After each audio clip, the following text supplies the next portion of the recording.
Film ini berlatarkan tahun 1862 dan menceritakan tentang Elizabeth Lip. Dia adalah perawat Inggris yang dikirim ke desa kecil di Irlandia untuk mengamati anak berusia 11 tahun yang bernama Anna O'Donnell. Keluarga Anna telah membuat klaim yang luar biasa bahwa Anna mampu untuk tidak mengkonsumsi makanan apapun sejak 4 bulan yang lalu, namun dia tetap sehat. Pada adegan pertama, Elizabeth tiba di Irlandia dan pergi ke sebuah pondok di mana dia akan tinggal selama keseluruhan kunjungannya. Pada hari berikutnya, dia dibawa ke suatu tempat di desa, di mana para komite desa sedang menunggunya. Elizabeth menyadari bahwa dia akan dibantu oleh seorang biarawati religius bernama Saudari Michael. Panitia komite desa ini terdiri dari praktisi medis, seorang pendeta, dan beberapa orang penting lainnya di kota itu. Pertemuan pun dimulai. Elizabeth dan Saudari Michael diperintahkan untuk menjagai gadis yang bernama Anna dengan bantuan rutinitas shift 8 jam selama 2 minggu. Pada hari yang ke-14, mereka harus melaporkan pertemuan mereka kepada anggota komite desa, yang akhirnya akan mengungkapkan bahwa jika Anna benar-benar memiliki kemampuan supernatural. Sebelum mengakhiri pertemuan tersebut, panitia juga memperingatkan Elizabeth dan Saudari Michael untuk tidak berunding satu sama lain tentang kasus tersebut. Setelah itu, Elizabeth pergi ke kediaman O'Donnell dengan medis praktisi yang bernama Dr. McBriarty yang terletak di pinggiran desa. Di sana Elizabeth bertemu dengan keluarga Anna yang sangat religius, yang terdiri dari orang tuanya dan kakak perempuannya yang bernama Kitty. Ternyata si Anna ini menerima pengunjung dari semua bagian dari negara yang tertarik untuk menyaksikan keajaibannya. Setelah para pengunjung pergi, Elizabeth naik ke atas dan menemukan Anna dalam keadaan sehat. Tapi anehnya, gadis kecil itu terus berdoa setelah setiap jam, seolah-olah dia meminta sesuatu. Anna mengklaim bahwa dia mengkonsumsi mana dari surga untuk tetap hidup. Menurut Alkitab, mana adalah substansi Tuhan yang bisa dimakan dan tampaknya digunakan untuk makan malam nanti. Elizabeth melihat sebuah foto keluarga yang juga memuat seorang pria muda. Saat bertanya-tanya, dia mengetahui bahwa dia adalah kakak laki-laki Elizabeth yang meninggal dan pergi beberapa tahun yang lalu karena penyakit misterius. Sebelum pergi ke tempat tidur, Elizabeth terlihat mengambil semacam halusinogen cair yang dia simpan di saku kecil bersama dengan beberapa sepatu berbayi. Setelah minum obat, dia menusuk jarinya dan mengeluarkan darah dari jarinya, dan kemudian ia menjilatnya. Dia melakukan ini setiap malam sebelum tidur untuk mengatasi stres dan trauma masa lalu yang belum diketahui. Keesokan harinya, Elizabeth membawa Anna keluar ke ladang untuk jalan-jalan. Sebelumnya ia memeriksa kamar Anna untuk memeriksa apakah ada tempat-tempat yang bisa digunakan untuk menyembunyikan makanan. Namun dia tidak menemukan apa-apa. Dia pun curiga sambil meninggalkan tempat tersebut. Elizabeth mengekspresikan perhatiannya kepada Dr. McBriarty tentang banyaknya pengunjung yang didapat oleh Anna. Dia menegaskan bahwa untuk studi yang serius, Anna membutuhkan ketenangan dan keterasingan yang disetujui oleh dokter. Keesokan paginya, sambil sarapan, Elizabeth bertemu dengan seorang pria yang bernama William Byrne, seorang pria lokal yang kini berprofesi sebagai jurnalis di Telegram harian di London. William menyebutkan bahwa dia telah dikirim oleh perusahaan untuk mewawancarai gadis ajaib itu. Namun, Elizabeth memberitahunya bahwa Anna tidak menerima pengunjung lagi mulai dari sekarang sesuai dengan permintaan dokter. Setelah itu, Elizabeth mengobrol dengan saudari Anna yang bernama Kitty. Kitty menjelaskan bahwa makanan terakhir yang dimakan oleh Anna adalah gandum dan roti, dan pada hari ulang tahunnya yang ke-11. Malamnya, Elizabeth menjaga Anna dan dia memainkan salah satu mainan Anna, dan dia secara tidak sengaja merusaknya. Secara mengejutkan, dia menemukan seikat rambut di dalamnya, yang ternyata itu adalah milik almarhum kakaknya Anna. Keesokan paginya, Elizabeth meminta maaf karena telah memecahkan mainan miliknya, dan memulai percakapan ramah dengan harapan untuk menjalin persahabatan dengan Anna. Dia melakukannya dengan memberinya hewan peliharaan yang bernama Nan, sebelum memperkenalkan namanya sendiri. Di sore harinya, Elizabeth membantu Anna berdandan dan mengajaknya untuk keluar untuk berjalan. Perlahan tapi pasti, mereka pun menjadi terbiasa dengan teman barunya dan mulai membuka diri dari percakapan mereka. Kita dapat mengetahui bahwa Elizabeth telah bertugas di Perang Crimea dan dia telah melihat banyak tentara menderita dan mati. Inilah mengapa dia mengalami serangan depresi. Namun meskipun begitu, Elizabeth mengatakan bahwa dia merasa sangat istimewa bersama orang-orang ini meskipun mereka sudah mati.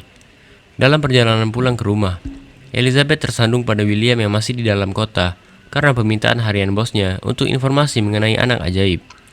Dia menekankan Elizabeth untuk informasi, dan akhirnya terungkap bahwa tidak ada air sedikit pun yang masuk ke dalam bibir Anna, dalam beberapa hari terakhir ini.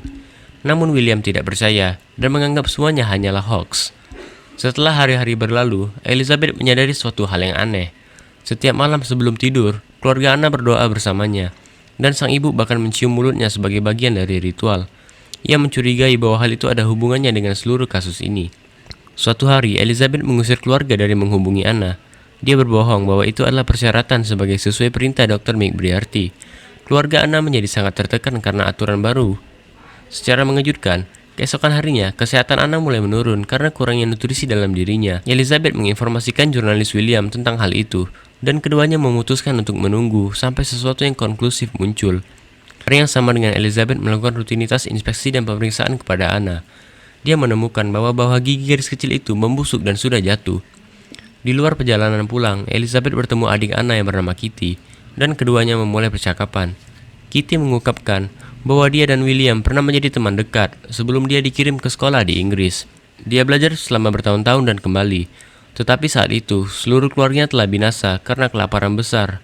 Mendengar hal ini, Elizabeth pun terkejut dan kembali ke penginapan. Dan mencoba menghibur William, satu hal mengarah ke hal yang lain, dan akhirnya mereka pun...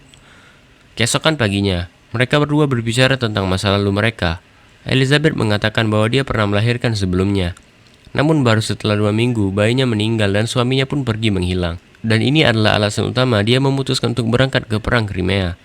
Sorenya, Elizabeth membawa Anna jalan-jalan dan mengenalkannya kepada William.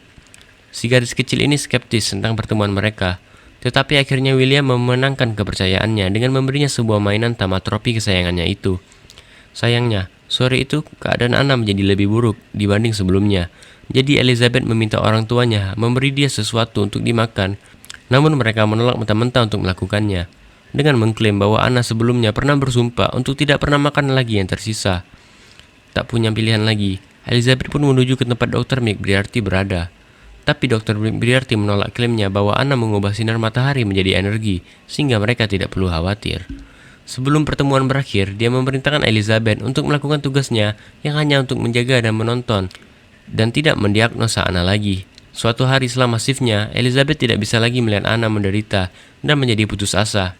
Untuk menyelamatkannya, sebagai hasilnya dia pergi ke bawah dan meminta semangkuk sup untuk dirinya sendiri.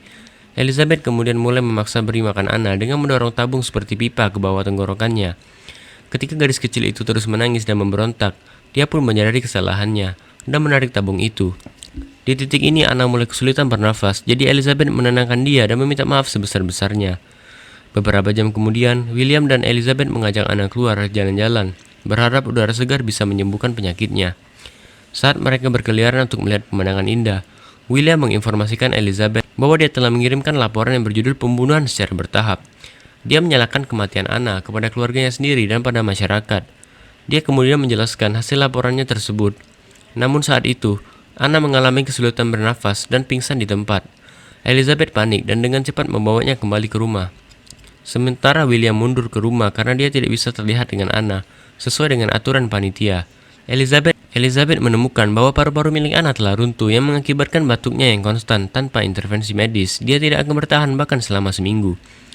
Keesokan paginya, Elizabeth yang putus asa sedang sarapan di pondoknya. Dia mulai berpikir keras dan terus berpikir, dan akhirnya menyimpulkan trik keluarga O'Donnell. Tanpa membuang-buang waktu, dia kemudian melakukan perjalanan ke rumah keluarga O'Donnell dan menghadapi Anna. Elizabeth menyimpulkan bahwa mana dari surga yang dimaksud oleh Anna sebenarnya adalah mengunyah makanan yang diberikan ibunya melalui mulut. Selama ini, artinya gadis kecil itu telah makan, tetapi dia tidak menyadarinya karena cuci otak yang dia alami hari demi hari. Anna percaya bahwa makanan itu sebenarnya adalah hadiah dari Tuhan. Ketika Elizabeth menginformasikan tentang kebenaran yang sesungguhnya, Anna akhirnya menyadari bahwa dia telah ditipu. Dia kemudian melanjutkan untuk mengungkapkan alasan berpuasa. Terungkap bahwa almarhum kakaknya sering menganiaya Anna di masa lalu. Orang tua mereka tahu tentang ini, tetapi tidak melakukan apa-apa untuk campur tangan. Setelah kakaknya yang jahat itu meninggal karena penyakit misterius, mereka malah menyalahkan kematiannya kepada Anna. Dan sekarang mereka memaksanya untuk berdoa setiap hari, sehingga saudaranya yang jahat dapat melarikan diri dari neraka dan pergi ke surga. Mereka tahu bahwa Anna akan mati karena kelaparan dan malnutrisi, tetapi mereka tidak peduli. Mendengar semua hal ini, Elizabeth pun menyampaikan semua informasi ini kepada komite desa. Di adegan berikutnya, dia melakukan panggilan rapat dewan dan memberitahu mereka tentang kebenaran yang ditemuinya. Namun tidak ada dari mereka yang percaya kepada Elizabeth, bahkan partnernya Michael menyangkal melihat sesuatu yang mencurigakan. Setelah itu Anna dan orang tuanya juga dipanggil untuk ditanyai oleh para komite. Seperti yang diharapkan, para orang tua yang licik ini menyangkal memberi makan Anna selain dari mana dari surga. Kesehatan Anna terus memburuk, dan pada suatu hari dia muntah-muntah dan berjuang susah payah untuk tetap berdiri. Elizabeth yang hancur mencoba meyakinkan ibu Anna untuk memberi makan gadis kecil itu dan membawanya ke dokter, tetapi tidak berhasil. Elizabeth menyusun rencana untuk membebaskan Anna dan membantunya untuk kabur dari rumah. Dia merencanakan semuanya dengan kekasih barunya William, karena dia juga khawatir dengan Anna. Adegan kemudian dipotong ke yang berikutnya, hari di mana Elizabeth bersiap untuk mengambil Anna dari rumahnya. Setelah beberapa saat, seluruh keluarga pergi keluar. Elizabeth mengambil kesempatan yang sempurna. Elizabeth menjalankan rencananya sejak dia tahu bahwa gadis kecil itu tidak akan setuju untuk makan makanan yang diberinya atau pengobatan dari dokter. Elizabeth mulai berbicara dengannya secara religius. Dia menyuruhnya percaya bahwa Anna akan mati dan reinkarnasi menjadi gadis yang bernama Nan dan menggantikan kehidupannya secara penuh. Anna yang berada di ambang kematian pun tersenyum dan setuju dengan Elizabeth. Elizabeth kemudian membawa Anna ke sumur terdekat dan mengatakan bahwa Anna sekarang bebas pergi ke surga dan menemui Tuhan. Gadis kecil itu tersenyum untuk terakhir kalinya. Tak lama setelah itu, dia bangun dan terlahir kembali sebagai Nan. Dia tampaknya telah mengubah kepribadiannya juga dan lebih bahagia dari sebelumnya. Apalagi ketika Elizabeth memberinya makan, dia memakannya tanpa ragu-ragu, menunjukkan bahwa gadis kecil itu sekarang siap untuk pindah dari kehidupan agamanya yang lama. Setelah anak keluar dari bahaya, Elizabeth meninggalkannya di sana dan menuju ke kediaman O'Donnell, dan kemudian dengan percaya diri mulai menuangkan minyak tanah ke seluruh tubuh dan mulai membakar ruangan Anna. Dalam prosesnya dia tidak sengaja melukai tangannya. Dalam waktu singkat, seluruh rumah terbakar dan Elizabeth jatuh pingsan. Setelah dia keluar mengikuti insiden, kita melihat Elizabeth di depan anggota komite dengan luka bakar parah di lengan dan wajah yang kasar. Dia menyerahkan laporan buku harian di mana dia memasukkan kematian Anna. Ketika salah satu dari anggota bertanya apa yang terjadi, Elizabeth mengatakan bahwa dia masuk ke dalam kamar gadis kecil itu dan dia melihat bahwa Anna sudah mati. Dalam keadaan terkejut, dia menjatuhkan lampu yang terbakar dan menghanguskan rumah keluarga O'Donnell. Sayangnya, tidak ada anggota komite yang yakin dengan cerita milik Elizabeth dan memutuskan bahwa dia akan tetap berada di desa sampai pemberitahuan lebih lanjut. Mereka juga memutuskan untuk tidak berpasangan terlebih dahulu karena dia gagal dalam memecahkan misteri. Setelah beberapa hari berlalu, Elizabeth akhirnya dibebaskan dari kewajibannya dan bebas untuk melakukan perjalanan kembali ke London. Sebelum pergi, saudari Michael menanggalkan pakaian lukanya dan merawat lukanya untuk terakhir kali. Dia memberitahu Elizabeth dia melihat apa yang dia yakini adalah penglihatan tentang Anna. Dengan malaikat menunggang kuda, dalam kenyataannya, dia melihat gadis kecil itu dibawa pergi oleh jurnalis William. Sister Michael lalu meminta Elizabeth untuk berjanji kepadanya bahwa Anna telah pergi ke tempat yang lebih baik. Dan adegan berlanjut dengan Elizabeth yang pulang ke London. Di sana dia mengikuti selembar kertas alamat yang mungkin diberikan kepadanya oleh William. Tak lama setelah itu dia mencapai tempatnya, tetapi tidak menemukan siapapun di dekatnya. Tiba-tiba dia mendengar ketukan dari jendela. Dalam keterkejutannya, dia melihat Anna yang sehat walafiat dan bugar. Dia juga bersatu kembali dengan William, dan ketiganya mengambil foto keluarga bersama. Pada adegan terakhir, mereka naik kapal ke Sydney, dan ketiganya mengubah nama mereka untuk memastikan bahwa kehidupan masa lalu mereka tidak kembali menghantui mereka. Film berakhir dengan Elizabeth dan William yang senang dan juga bahagia. Terima kasih sudah menonton Yuna Recap. Jika Anda ingin menonton banyak film yang seperti ini, tolong klik tombol subscribe dan aktifkan lonceng di notifikasi.